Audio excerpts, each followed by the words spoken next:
கூட்டணி என்பது சூழ்நிலைகள் தான் முடிவு செய்யும். திரு கருணாநிதி காங்கிரஸ் என்பது எங்களுடைய தொங்கு சதைன்னு சொன்னாரு. தொங்கு சதைன்னு எவ்வளவு கேவலமான வார்த்தை தெரியுமா? இப்போது யாருடன் பயணித்துக் கொண்டிருக்கிறார்கள் 10 ஆண்டுகளாக. திராவிட முன்னேற்ற கழகத்தோடு கூட்டணி வைத்தால் என்னுடைய கல்லறை கூட மன்னிக்காதுன்னு வைகோ சொன்னாரு. இப்ப எங்க இருக்கிறாரு? தம்பி ஸ்டாலினை போல ஒரு உலகமகா தலைவர் இல்லைன்னு சொல்லி சொல்றாரு. அப்போ சித்தாந்த ரீதியா ஒரே சித்தாந்தம். என்ன சித்தாந்தம் உங்களுக்கு? கொள்ளடிக்கிறது சித்தாந்தமா? திராவிட சித்தாந்தம். அதான் என்ன சித்தாந்தம்? திராவிட சித்தாந்தம் கம்யூனிஸ்ட் எப்படி வரும்? காங்கிரஸ்க்கு எப்படி வரும்? அது பொது உடைமை. எப்படி அங்க பொது உடைமை வந்துரும்? இவங்க 2 பேருக்கு திராவிட சித்தாந்தம் வந்துரும். கருவாட்டு சாம்பார் அங்க மத சார்பு பொது உடைமை. ஒரே லைன்ல தான் இருக்கு. அதாமா அதுக்கு பேர் வந்து கருவாட்டு சாம்பார். அது ஒரே கொள்கையுடைய கூட்டணி எப்படி ஒரு 10 கட்சி கதம்ப சாம்பார் எப்படி வரும்? அதுல வராது. கம்யூனிஸ்டுக்கும் காங்கிரஸுக்கும் திராவிட சித்தாந்தம் எங்க வரும்?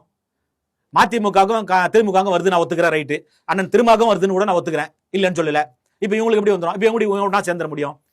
அதாவது சந்தர்ப்பவாத கூட்டணி. அது மார்க்சியமும் பெரியாரியமும் ஒண்ணுதான்றாங்க. நான் அதுதான் சொல்றேன், கருவாட்டு சாம்பார்ன்றேன்.